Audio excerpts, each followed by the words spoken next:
I'm back. Hello. Hey, what's up, you guys? My name is Grace Lauren Taylor, and you are listening to episode 69 of the Trauma Dump Podcast. Thank you so much for joining us. Here at the Trauma Dump Podcast, we seek to answer the question, what is mental health? How do I take care of my own, and how do I support others? This week we'll be discussing the topic of Calling Forth the Waves, an amazing book written by Janine Hernandez, and we're going to be talking about how to overcome domestic abuse and trauma associated with it. Janine is an amazing author. She has a new book out called Calling Forth the Waves. You can please go check it out. It's on Amazon. I will leave the links in our description, or you can go follow her on Instagram. Her Instagram is Janine Hernandez _. That is JANINEHERNANDEZ. So please go check her out after the podcast and support her for being on this episode. And like I said, I'm back, baby. I took a month-long hiatus from the podcast for my own mental health. I was feeling really burnt out. And I needed it. I needed to take time. And I'm honestly really glad that I took time, because me and my service dog and my other dog, Mochi, we were attacked on our walk. My service dog got attacked and she had to get stitches, and it was really traumatic. And I can't imagine having to do this podcast while also recouping with my Gigi. She's doing a lot better, actually. She got her stitches removed today, so she's doing a lot better. She's recovering really nicely. If you want to support her recovery journey, or if you want to help us out with the vet bills, that would be really amazing. I'm going to leave a link to our GoFundMe in the description, but you don't have to support if you don't want to. You don't have to, okay? It's just in there for the people that do want to support. So thank you if you do. Oh my goodness. But yeah, a little bit about my break. I took a break, and it was pretty good, actually. I also took a break from Gracelets and making things. It was really a time for me to chill and sleep and rest. I'm very much a hustler. I love working, and I have the toxic trait of turning everything that I'm good at into a business. And I love making jewelry, and I'm pretty good at it, and so I made it into a business, which I'm not complaining about. I love my business, but I really had to take a step back from the podcast, from my business, from teaching, and look at it and remind myself why I love teaching, why I love creating, and why I love connecting with you guys. And it was super beneficial. It really was. And I'm here. I'm back, baby. I'm back and ready to get into this week's episode, which, again, we're talking about domestic abuse. All of the episodes from October, which October, if you did not know, is Domestic Abuse Awareness Month. We talked about all different matters of abuse with men and women, and Janine wants to share her story. So let's get into this episode. And if you like this episode, please hit that like button and click the subscribe button so you can subscribe to this amazing podcast. If you're listening to us on Spotify or Apple Podcasts, please rate the show. That really helps us out a lot to reach more people. And according to Spotify Wrapped, we've reached 700% more people than we did last year, which is insane figures to me. But thank you so much for listening, and thank you to the 69 people that have us as their #1 podcast. That just blows my mind. Also, I think around like 200 something of you have it in the top 5, and then 200% or 200 people have it in the top 5 of their podcasts, and then 200 other people have it in their top 10.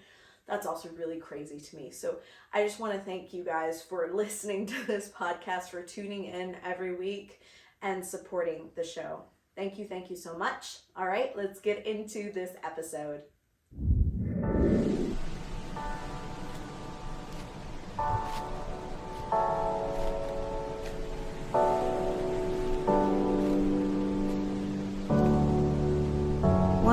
Hi, welcome to the podcast. How are you doing today? I am doing great. And you? I'm doing fantastic. I'm so excited to talk to you about your book and about your experiences.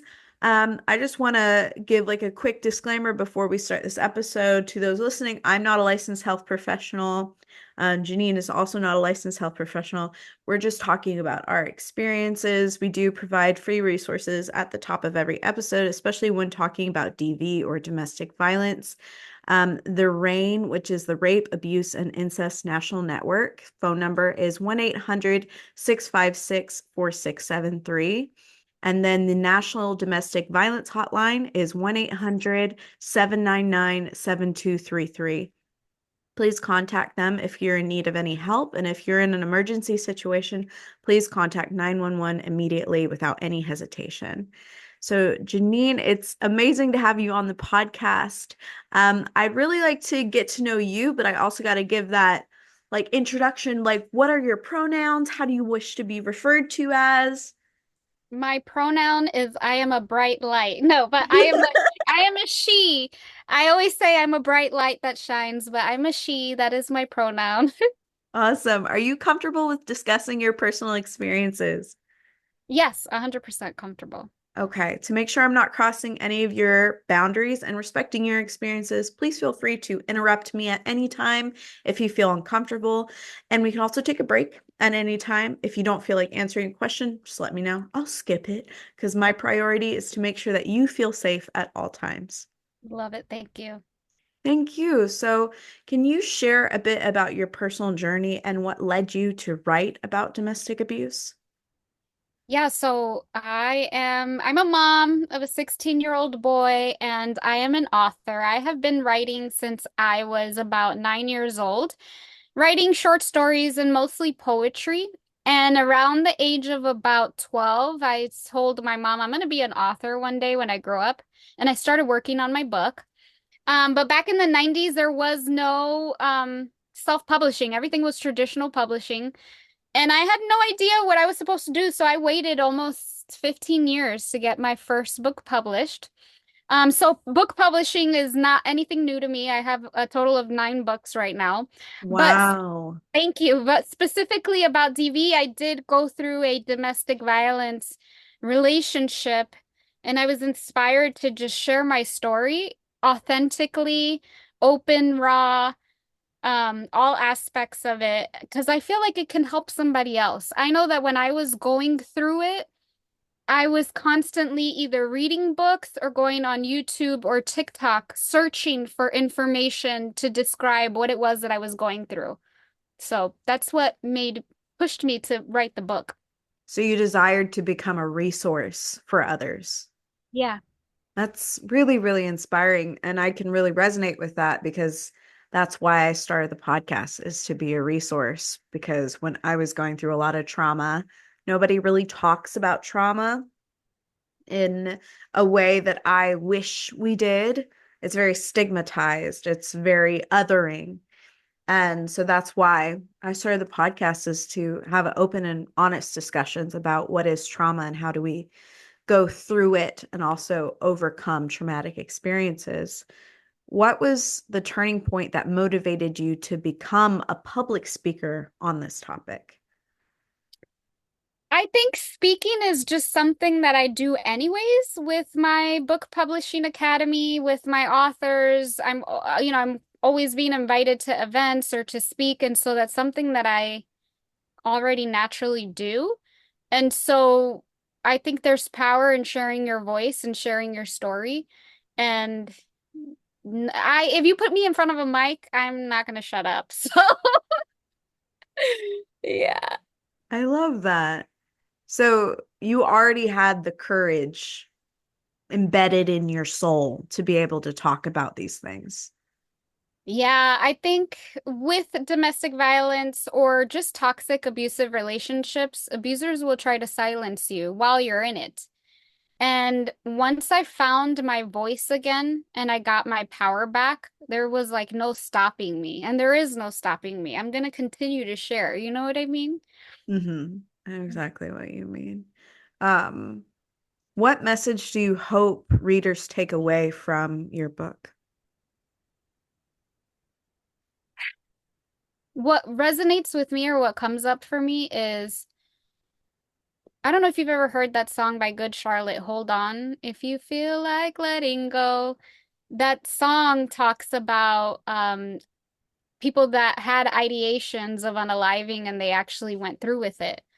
And so I hope that people will read my book and say, let me just hold on because there's so much joy on the other side of abuse and on the other side of trauma. Like you said earlier, if you push through it, not around it, not on top of it, go through it, do the work. There's so much joy on the other side of it. And if you just hold on just a little bit, just like one more day, just one more day, I promise you that you will get to a place where you can talk about it, where you can share your experiences, where you can help other people, where you can leave, you can feel safe. I'm still a work in progress, but that is my hope with my book. Hmm. How does your book address common misconceptions about domestic abuse? When I left my abusive relationship, I went down the rabbit hole on Netflix, YouTube, and reading books, educating myself on abuse. One of the major misconceptions that I talk about in my book is that physical abuse is not just punching or hitting someone. There's so much more that constitutes physical abuse, and that can be maybe they backhand you, they throw something at you, they pin you down, they grab you, they pull you, they scratch you.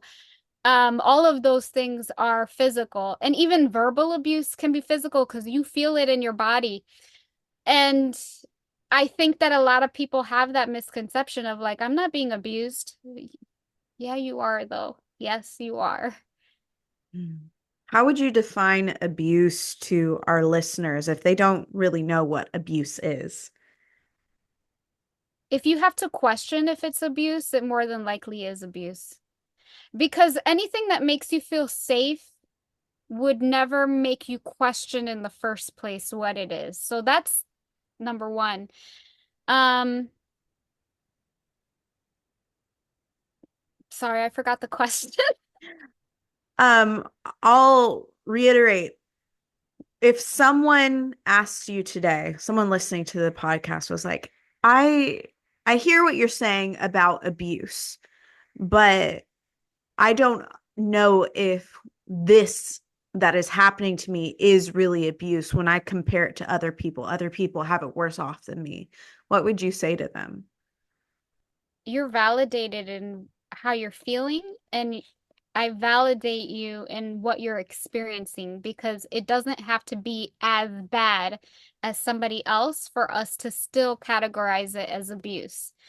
I'll give you an example. For me, my ex never physically punched me, but he would, backhand me. He would pin me. He would throw me. He would hold me hostage.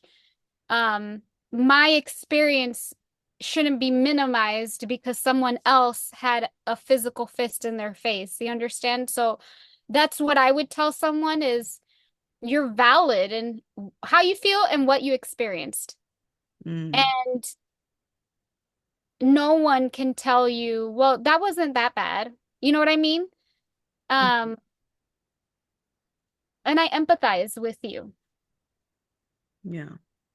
I think something that really has been a topic of discussion, especially with my listeners, when it pertains to domestic abuse, is the constant comparison of, oh, other people have it worse off than me.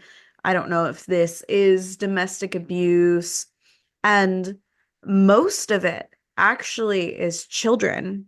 And when I say children, I say people who are 13 to 17 that anonymously share on our Discord server, which is free peer support, about how their sibling has abused them or their father has abused them. And they are just wanting answers to know, okay, what am I supposed to do?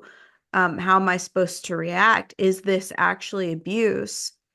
And more often than not, people don't understand that they're being mistreated. They don't fully comprehend it. They know it in their body and their soul, but they don't fully comprehend it until they see something different.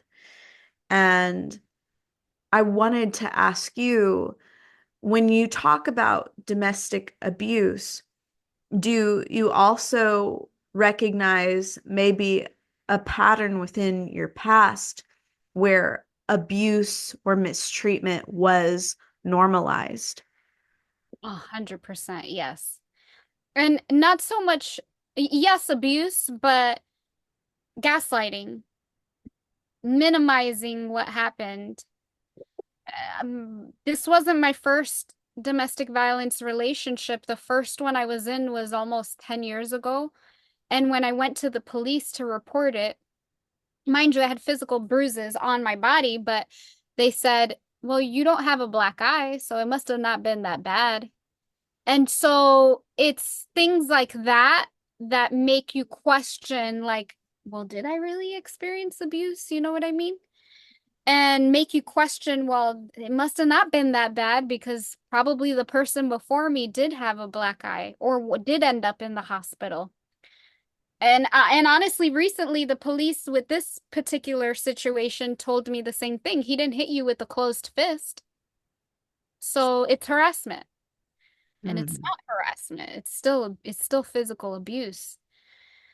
So, I think it's important to educate ourselves. And I know for younger, like teenagers, it must be very confusing because like you said, you feel it in the body, but it takes time for your mind to catch up to what's happening. And you sometimes don't even process it until years later. Mhm. Yeah. It's it's becoming really common in our Discord server of people reaching out, and we provide free resources, but people reaching out for support of acknowledgement that what they're going through isn't normal and isn't okay, whether they can verbalize it that way or not. And something that I want to share um, is that abuse is any form of mistreatment that leads to harm. And whether it be physical, mental, spiritual, emotional harm, that's all abuse. Um, and sometimes abuse isn't even intentional. Like, say, if you got hit by a car, that's you're still being abused. Your body is still being hurt, whether it's intentional or not. And I think that's another thing that people have a huge misconception of is they'll defend their abusers because they're like, oh, they were angry and they didn't mean it. Or the abuser will apologize and say, oh, I didn't mean it. I didn't mean it. Forgive me. And forgiveness has really been used as a tool to continue or further the abuse. Wouldn't you agree? Of people Oh saying, oh, yeah. you just need to forgive? Oh yeah. Yeah. And I mean, I used to do that. I used to make the excuses of like, they're really sorry this time. You know what I mean? He didn't mean it. It was his childhood trauma. I would make up all these excuses, but it's also very confusing when you're in a trauma bond with someone that knows what they're doing, is doing it intentionally, and then says, I'm so sorry. I'll never do this again. I'll get the help that I need. You know what I mean? Hmm. It's very, very difficult. Yeah, it is very difficult. And it's very difficult, especially when, I mean, I get this too sometimes of like, well, why didn't you leave the first time?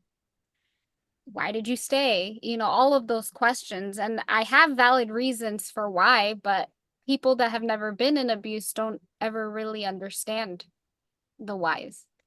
Hmm.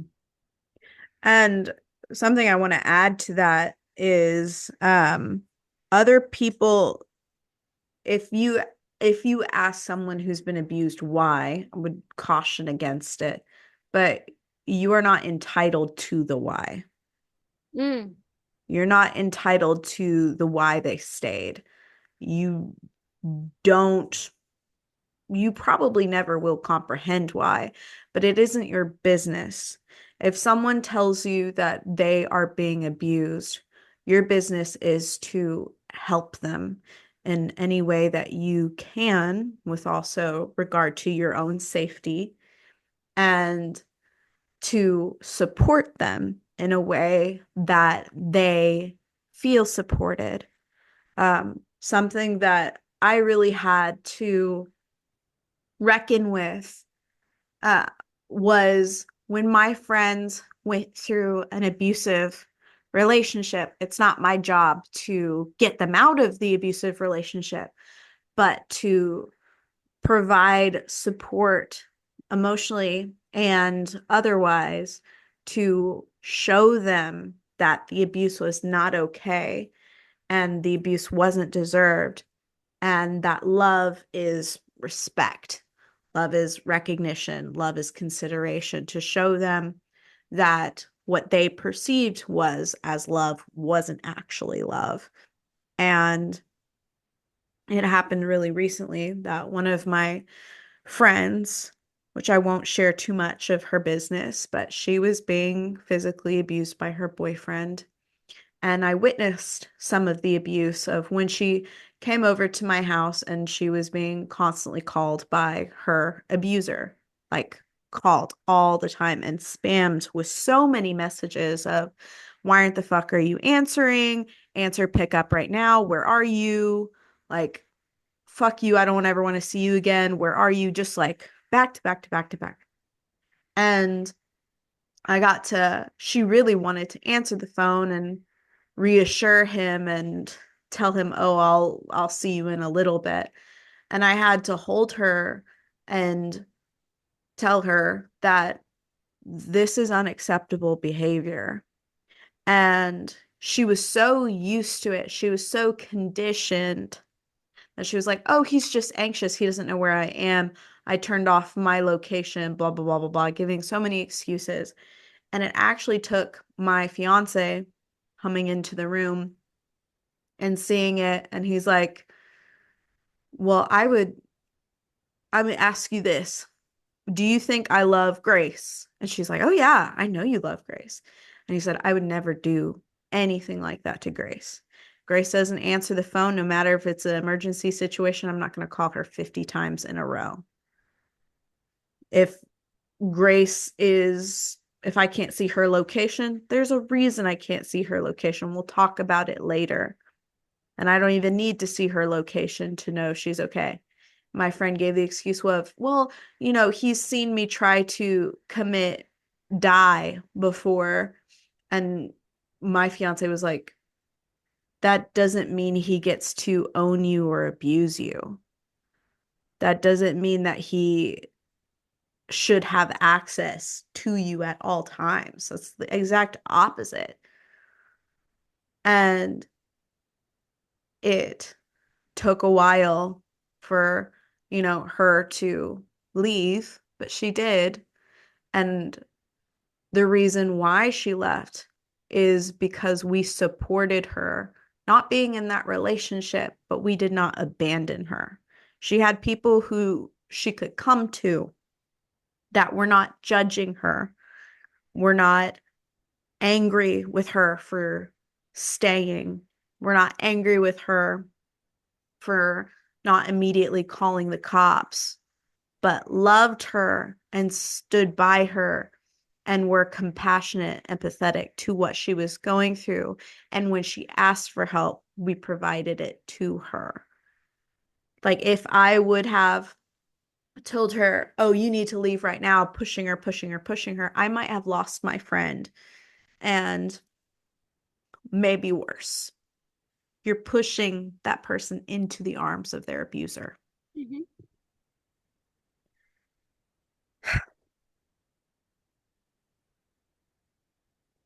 Sorry, I get choked up thinking about it, because her situation did get worse before it got better. Mhm. But she's safe now. It's awesome. It's hard. I had both sides of the spectrum. I had some friends that were very supportive, compassionate, loving, kind, and then I had a couple that were abandoning me during the hardest time of my life. Mhm. And it is an abandonment. I know a lot of people look at it as protecting their peace. That's like the new saying, oh, I'm protecting my peace. You're allowing toxic behavior. I don't want to allow that into my life.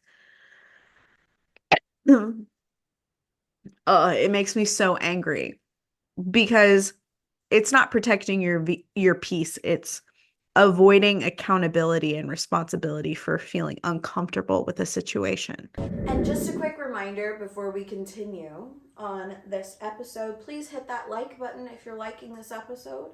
Please subscribe to the Trauma Dump podcast and please share the episode with your friends. And if you have any suggestions for our podcast, please comment them down below. And let's get into more from Janine. It's not protecting your peace. It's avoidance. It can lead to someone being further abused or thinking that they deserve mistreatment because their abuser is going to take that as, look, see, your like so-called friends are leaving you, but I'm not leaving you. I'm still here. I still love you. I'm still with you. Or they can skew it as, see, they think you're a bad person, but I know the real you and I'm not going to leave you. And it will further enable abuse. Mm-hmm. Or friends that just don't give two shits. They truly don't care. And that's how you find out they're not your true friends. Yeah. Yes. It's very true. How do you approach speaking to diverse audiences, some of whom have experienced abuse themselves? That's a good question. And I don't know that I have. I mean, I talk a lot on TikTok about this topic. And the diverse audience that I get are either survivors of abuse, victims of abuse, or people that have never been through it, might be abusers themselves, and attack the shit out of me on in the comments. Hmm. Um, so obviously the people that are victims currently going through it, showing compassion, and like you said, just holding a safe space for them of like, here are some resources and I'm here if you need anything. Survivors telling them how proud I am of them. And the people that are trolls, I have fun with them. Like I'll just put laughing emojis, I'll talk back. I just like Mhm. come for me.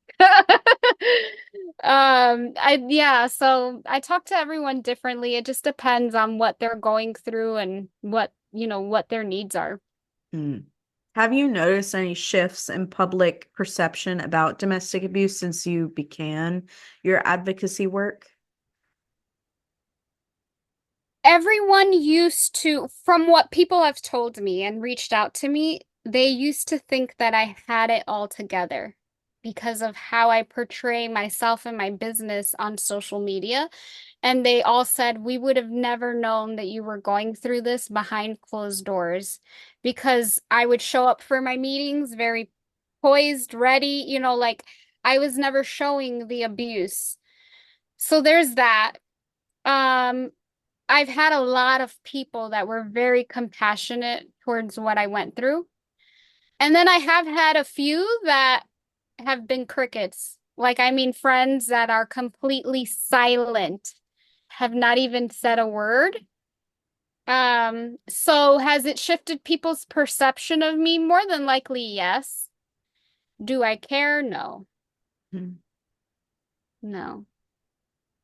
Because my truth is my truth, and nobody can take it from me. Hmm. What advice would you give to others who want to speak out but fear backlash or stigma? The first thing I would say is, A, are you safe enough to speak up? Because everyone's situation is different. My ex-abuser lives 2,000 miles away, so I'm not afraid of him. So first of all, are you safe in a safe place where you can speak up and you can say something?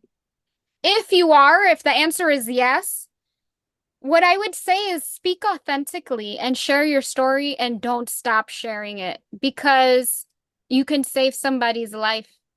And there's so much healing in talking about these things and bringing awareness to it and not having it be silent. Um, and like I said, your truth is your truth. Like no one can take that from you. Can you share any particular impactful moment or feedback that you've received from your audience?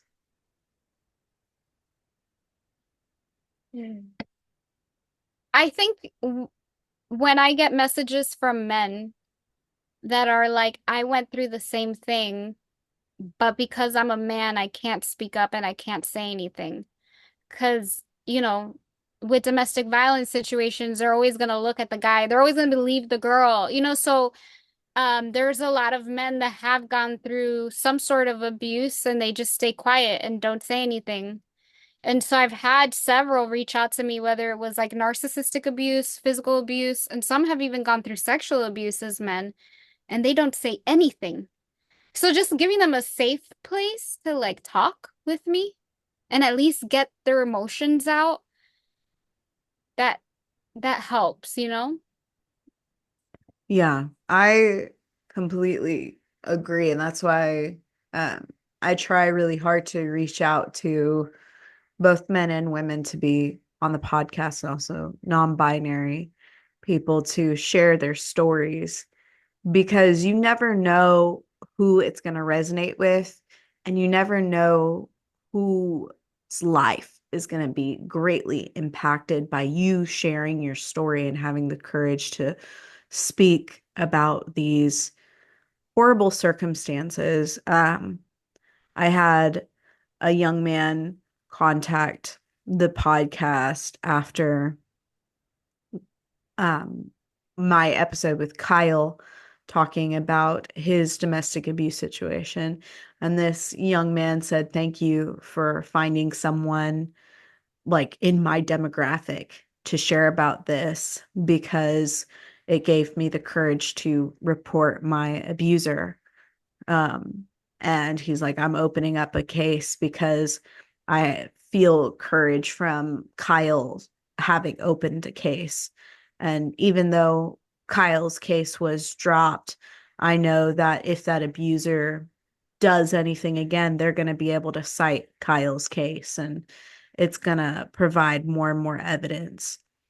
And that was a shock, first and foremost. I was like, we're making changes. Like, that's amazing.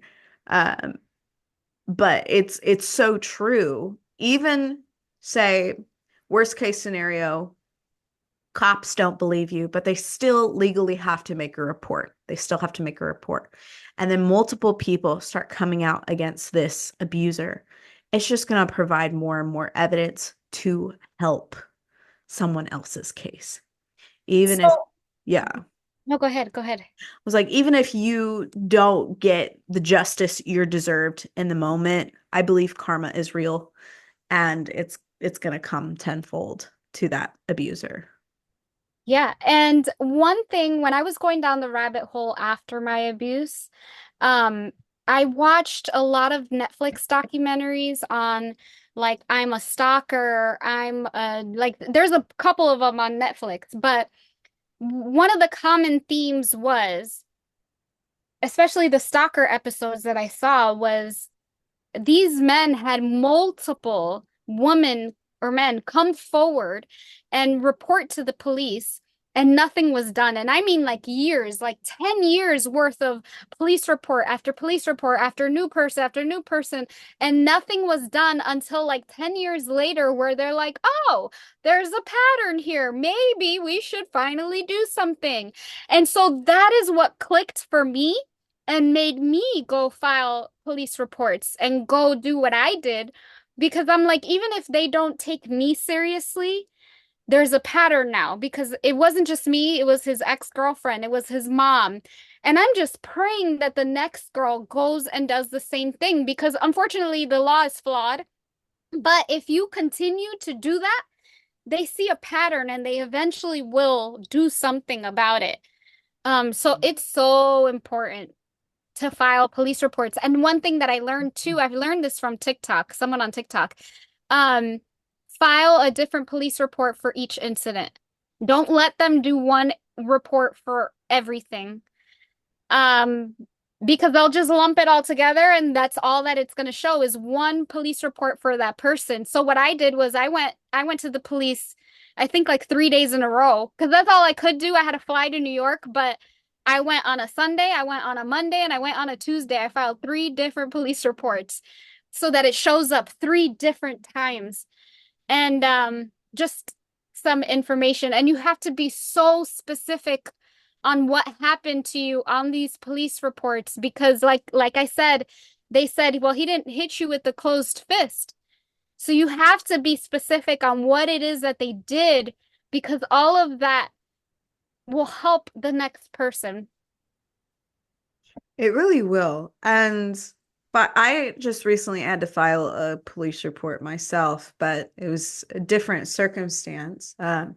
My dog, Mochi, and my service dog, Gigi, and I were on a walk in our neighborhood, and a guy didn't close his gate, and two pit bulls rushed us from down the street and attacked my service dog. And service dogs are taught not to be aggressive. So she didn't defend herself at all. So she got torn into.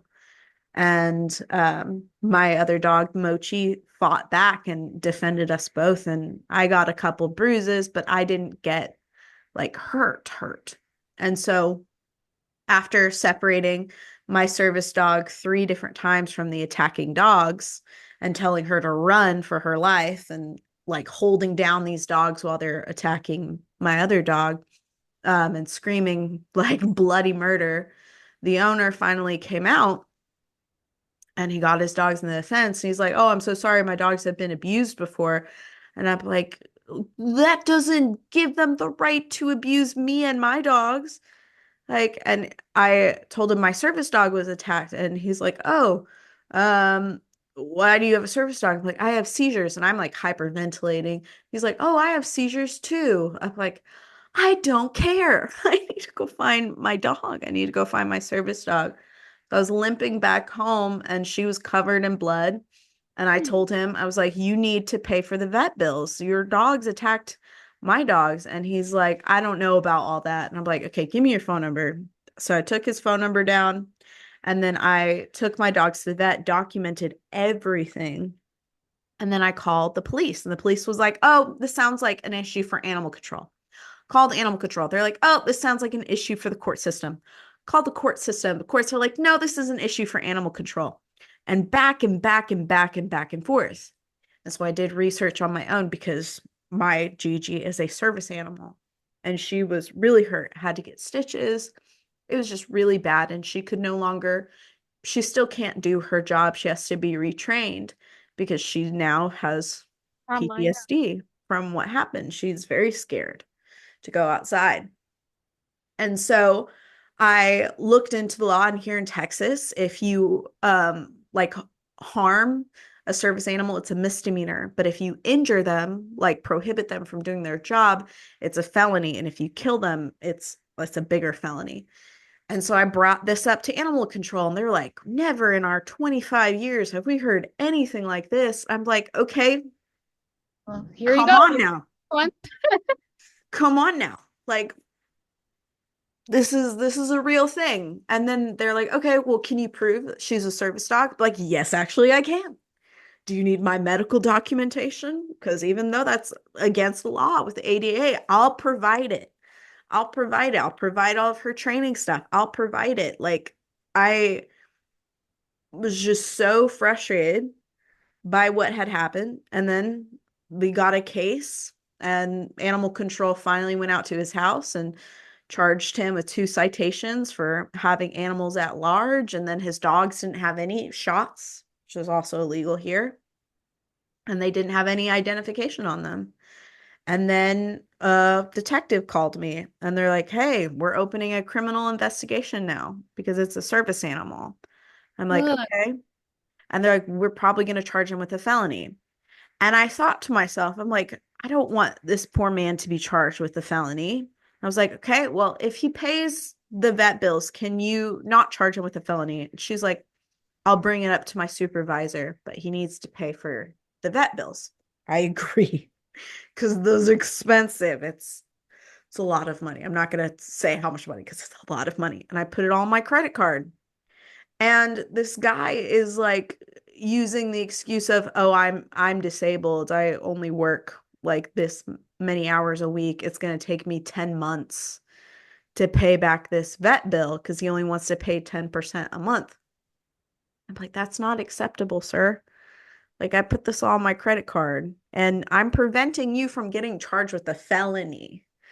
Like, it's between me and the law now because of what has happened." And he still hasn't paid for anything. And this happened 2 weeks ago. Oh yeah, he could get a felony then. Like, you're like, girl. No, I have zero tolerance for people now. After the abusive relationship, it's like, you could get the felony, sir. Yeah.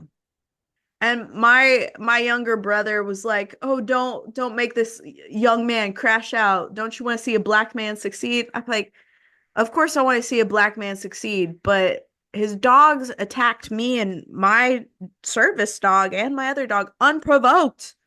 Unprovoked. Think about what if it was an old lady, because we live in old people are everywhere in my community. Like, I'm thinking Miss Doris down the way with her little dachshunds, she would have been murdered by this dog. Like, I fought that dog. He tried to bite me. I'm like, bro, it's not the vibe. Also, Gigi is wanting to say hello. Gigi break. Here you go, Gigi. Oh, how cute. Break. But yeah. She's always here. You say hi, Gigi. So cute. But yeah, it was stressful. I think you could take it to civil court too, Yeah. but you'd need to hire a lawyer for that. Yep. People need to be held accountable Yep. for their actions or their inaction. Um and I feel bad. And I have to keep telling myself I should not feel guilty. You were literally attacked doing nothing. I don't know. I don't understand why we feel guilt for being abused. Do you know? For me, it was my people pleasing. I wanted everyone, I don't want to ruffle feathers. I want everyone to like me. So, yeah. But I think all of that went out the window. I am no longer a people pleaser. So now, like if I were in your shoes, I'd be like, "Let's go. We're going to court. Let's go get this felony, sir." So I have completely shifted 180 to I have a responsibility to myself to advocate for me. And that is the only people I need to advocate for is myself and my son, and that's it. Anybody outside of that, you're gonna get the not the worst of me, but you're gonna see me in court. You're gonna see me share my story. I'm gonna talk about what you did. I'm gonna feel no remorse for sharing the truth. Um, I just am so afraid of going back to doing that, where we massage these abusers, we don't hold them accountable. No. Mm-mm. Yeah. Yeah. It sucks. It really, no matter how you spin it, you're going to be a bad guy in other people's eyes just by standing up for yourself. Because everybody, One thing my friend told me was in the situation, whatever the situation is, one person's gonna get hurt. Would you rather that person or yourself? And if you really think about it, it's like, well, you already got hurt physically from these dogs. So there should be no reason to even worry about what that guy like and how it's gonna affect him, because he sure as hell ain't worried about you. And your dogs. Yeah. Yeah, that's a really good way to look at it. Huh, Gigi? Did you get hurt? So yes, I did. Mhm. Poor gremlin Gigi. What systematic changes do you believe need to be enabled to better support survivors of domestic abuse? So one thing that I am actively working on is when I was going through my situation afterwards, I found that there is a very big gap in the system. My ex-abuser is a sign language interpreter. And at one point, his aunt told me that he put his hands on his mom, who is deaf. And what I found was that abusers, and he's also an ABA therapist, but abusers that are ABA therapists or sign language interpreters in the state of New York do not need a certification, meaning they can get a job as a sign language interpreter. They don't need a New York, like, I guess, license or certification to do the job, which means they are working amongst our autistic children, our deaf community, people that are vulnerable. And so right now I'm actively working towards getting a letter and starting the process with the senator in New York to see if we could change that law. They need to have some sort of mandatory certification. And there is a national certification that you need for sign language interpreters, but I don't think the state of New York even requires it.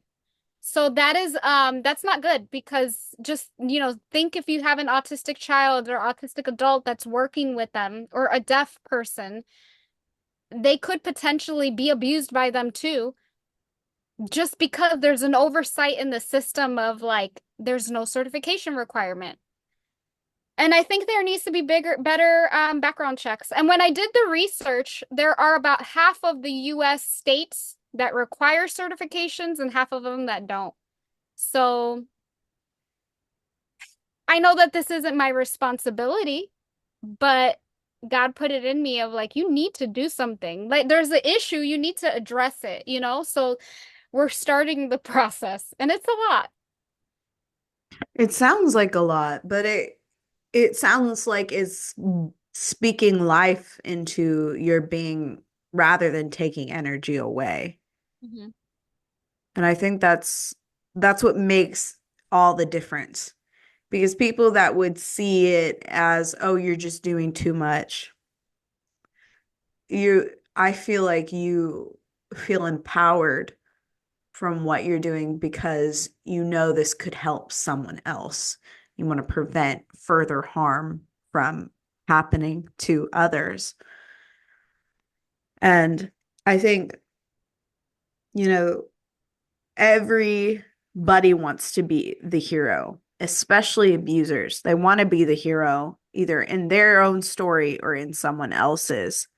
And so a lot of abusers, you'll hear that, oh, they were so nice, and they'll pick like very noble-esque careers like being Mhm. a cop. Or mine also worked at the church, right next to the pastor. Yeah. Yeah. So I do think that I do feel empowered, but I think what what did it for me was I have a voice. I can speak. I'm not deaf. So I have a voice and I can voice what happened to me. But someone that is deaf cannot. A child that's autistic and nonverbal cannot. So if you're going to have people working with them, you need to have certified people that have had extreme background checks done on them to ensure that those people are safe. And I think that is what it's like. When I was in my abuse, I felt silenced. I couldn't say anything. Don't say anything. Don't tell anyone. Don't go to the police. There was just a lot. You feel like I can speak, but I had somebody covering my mouth almost like, don't say anything.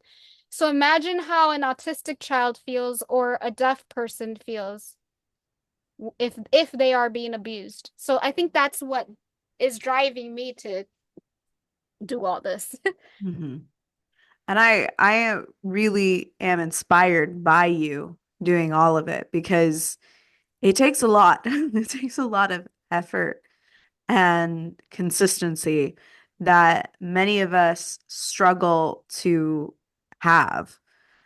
Many of us feel um, very disheartened when immediate results don't occur, like something doesn't change immediately.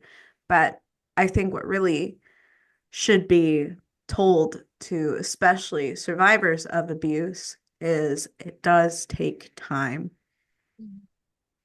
It does take time. And patience is really the key in all of this. And if you want something to get done, you can't expect other people to do it for you. You really have to advocate for yourself. And I know it's very hard, and there are resources that can help, but you really do have to be your greatest asset. Mm-hmm. And yeah, patience is so important. This is not gonna happen today, might not happen in a year from now, and it's But, gonna take a lot of work. but it will happen eventually. Hmm. It really will. How do you address the intersectionality of abuse, such as race, gender, or socioeconomic factors in your work? Can you expand a little more? What do you mean?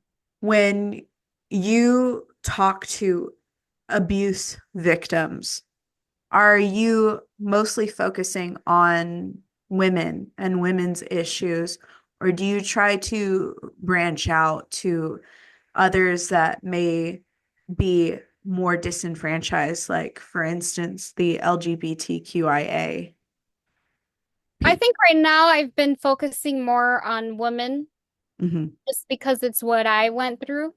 Hmm. But I do know I've gotten feedback from someone on TikTok of like, well, can you talk about what men go through too? And I told the guy, I'm like, well, why don't you talk about it since you went through that? Why don't you talk about it? But he's like, but you're the one with the platform. So it's like people are looking up to me to talk about all these different things. I do think I have a responsibility to talk more about the deaf community. Um, but it's baby steps. I think that there's so much that I want to do that there's like not enough time in the day. So if Hmm. I can get like one or two pieces of content out amongst all the other stuff that I'm doing, that's a good day. Um, and I'm trying to like pace myself of like you don't have to do it all today. You Hmm. have time. So I hope to start impacting more communities. I just haven't gotten there yet. It's a lot. Yeah, I hear you, girl. I hear you. It is a lot, and I do fully agree with that.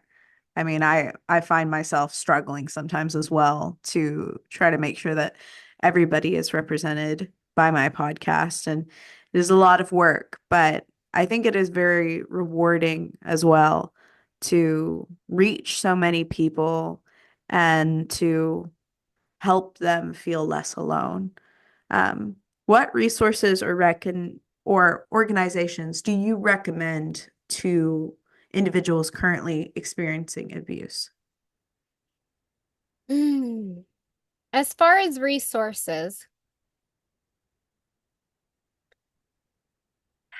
I tread lightly around this because when I was looking for resources, I don't think that I really got the help that I needed. I called the hotline twice, the ideation of unaliving hotline twice. I didn't feel that they were that great of a help. But here, I'm still here today, so there's that. Um, I would say the number one for me was counseling, like really finding a good counselor. And I had to fire a couple because they just weren't in alignment with me, but like finding a really good counselor. If you're committed to doing the work, someone that will help you um to get through, like what I went through. I also started to go through Alcohol Anonymous because I am on Tuesday I will be 1 year sober. Congratulations. Thank you. I started to go through Alcohol Anonymous, but I didn't feel like it was helping me in particular. I felt like the group setting was just not my thing. So again, I relied heavily on counseling. So I would say find something that's going to work for you because everyone is unique and different and likes to have stuff the way that they need. But I will say do your research because when I was going down the rabbit hole, like I said, books helped me, Netflix helped a lot. Watching documentaries on YouTube helped, TikTok, reading from what other people went through, reading articles. I'm an intellectual, so all of these things help me. But if that doesn't help you, maybe find a counselor, maybe call the hotline, see what resources they can provide you. Um, yeah. I think those are really great advices. And um there are going to be things that work for you, like the individual listener. There are also going to be things that don't work. But I really want to encourage you guys not to get discouraged by finding a resource that maybe doesn't resonate with you. Please keep pushing and please keep looking, because you will find it. It just may take time, and continue to reach out to other people because I think peer support is really what makes or breaks individuals going through traumatic experiences. Like peer support, I can't recommend it enough. Having people that you can speak to about what you're going through and rely on for support has been extremely beneficial because humans are social creatures, right? We need people. We need others to acknowledge our pain and to be there to support us. I think a huge thing that so many people kind of use against survivors of abuse is that need for affirmation. And they're like, "Oh, you're just attention seeking. Oh, you just want to get clout, like whatever." And that's not it at all. Having someone else acknowledge your pain and hold space for your pain can be the end all be all for you being able to recover from that pain. It really can. It's just like as when we're babies and we cry and we need our parents to hold us and we're immediately soothed. It's just that acknowledgement that I see what you've gone through and I'm here for you can help so much because people who have been in abusive situations are going to deny themselves their own reality all the time. They don't need another person denying it for them. I think one of the worst things that an abuser can do is to gaslight their victim. The amount of psychological warfare is crazy. And if you've heard someone has been abused and you're like, oh, I want proof, or oh, they deny that reality, that's just adding to the abuse that survivor is enduring already. And it's unacceptable. It really Yeah. is. Yeah. And it's interesting you say all that because I had both, like I said, I had both. I had friends that were so sympathetic, empathetic. They even till this day, they tell me, I don't care how many times you have to tell me the story in different ways, we will listen. We care. We value you. If you need to vent, if you need to cry, call us. And they've heard the same story over and over and over and over, right? Mm-hmm. And they've held space for me when I send those long voice texts of like, girl, this is how I'm feeling today. And it's the same story. And then I've also had friends that knew I was going through the abuse and were not nowhere to be found, had nothing to say, would show up days later. And through the grapevine, we're like, oh, she's just like that. She just gets herself into abusive relationships. Like, those are not, going through abuse will really reveal to you who is really for you and who is not. Mm-hmm. I So, I really agree. I resonate with that a lot.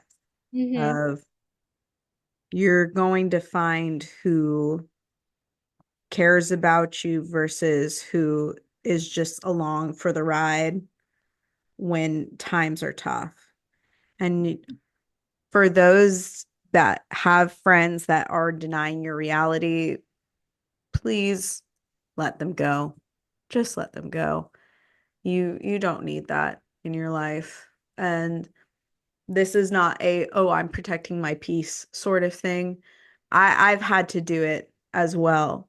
Um, I had a girl who was, honestly, she was abusing her ex-boyfriend, and it was a very strange way. She kept saying to him that she loved him and then kept cheating on him and started moving in with another guy and cheating on this guy with her ex-boyfriend. And it was just very toxic and very ridiculous.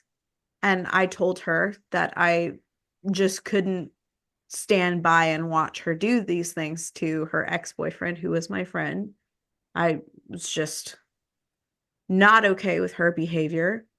And then she started to compare her situation with my previous situation of her saying, well, I had to move in with my boyfriend, just like you had to move in with your boyfriend. And mind you, I was homeless and had to move in with my boyfriend because my dad had just died and I was homeless. And that was like the final straw for me. I was like, girl, you delusional. I can't be a part of this anymore. And I told her I'm leaving. I'm not a part of this. You're you're now abusing me. You're now putting me in a very uncomfortable, not okay situation. And then she called her ex-boyfriend. She was like, I can't believe you told her that all this stuff. It's like, girl, I'm glad he did. I'm glad he did. I'm Yep. glad he did. Can't stand by. Can't do it. What keeps you inspired and motivated in this difficult work? Oh, wait, did you see the chat? I have a meeting. I have to Oh, wrap. okay. Okay, yeah.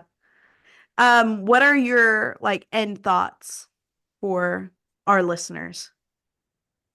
I would say I'm gonna wrap it up with what I said at the beginning. Hold on. Just hold on. Just one more day. There is joy on the other side. It's gonna be hard. This was the hardest thing I ever did was overcoming domestic violence and abuse. It's gonna be very hard. But I promise you that once you leave and you commit to loving yourself and you go through the trauma, it's gonna be your life is gonna change. Mm. So just hold on, just one more day. Thank you so much, Janine. You have a blessed rest of your day. Thank you so much for having me. I truly appreciate you. I appreciate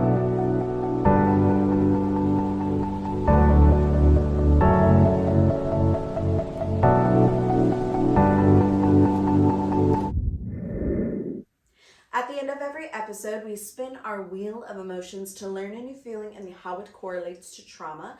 And if you haven't noticed, we have a new painting actually. It's from an amazing person who was a guest on our show, Love Cole. If you haven't seen her episode with her brother Johnny, please check it out.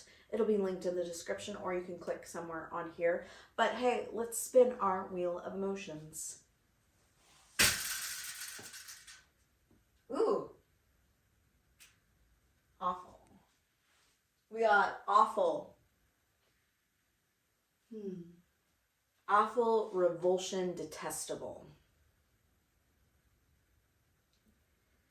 Especially when it pertains to DV or domestic violence. A lot of victims feel awful about their abuse or feel like they're dirty because of their abuse. And it's mostly pertaining to patriarchy and the societal expectations put on people because of purity culture. This idea that society puts on us that if you have intimate relations, you are less than. And also the act of someone using or taking advantage of your body without your consent will in fact make you feel awful just because it was out of your consent and because everything was out of your control. That with also the abuse of many abusers make the victims feel like it was their fault. Many abusers will gaslight their victims and say, well, if you didn't dress a certain way, then I wouldn't have to have done this. Or if you didn't do this, then I wouldn't have to act this way. One of my abusers said to me one time, after I told him that I did not want to have sex and he did in fact rape me, he said, well, I only did this because you've been denying intimacy with me.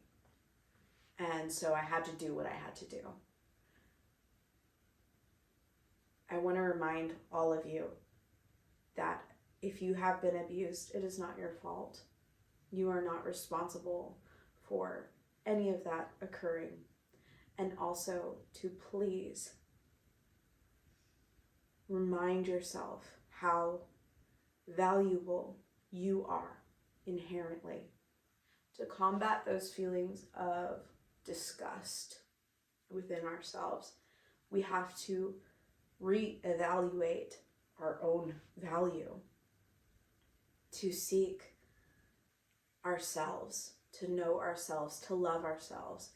And also it can help to hold that abuser accountable, whether it be through the court systems, whether it be through telling them,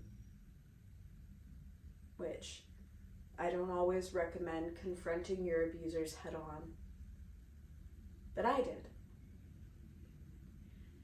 And that helped me, but I don't recommend it because we have to prioritize our safety and put ourselves first. And just a quick reminder before we part today, this podcast seeks to forge a strong community. Please don't hesitate to join our Discord and share if you need support. We also have resources on the Discord. They're anonymous, they're free. The Discord has helped so many people, including myself, be able to share and seek help. You know, the National Domestic Violence Hotline is 1-800-799-7233 or 1-800-799-SAFE. Services are free and confidential. They have safety planning.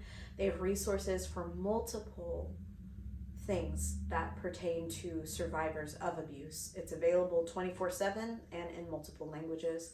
The RAIN, which is Rape, Abuse, Incest National Network, is 1-800-656-4673 or 1-800-656-HOPE.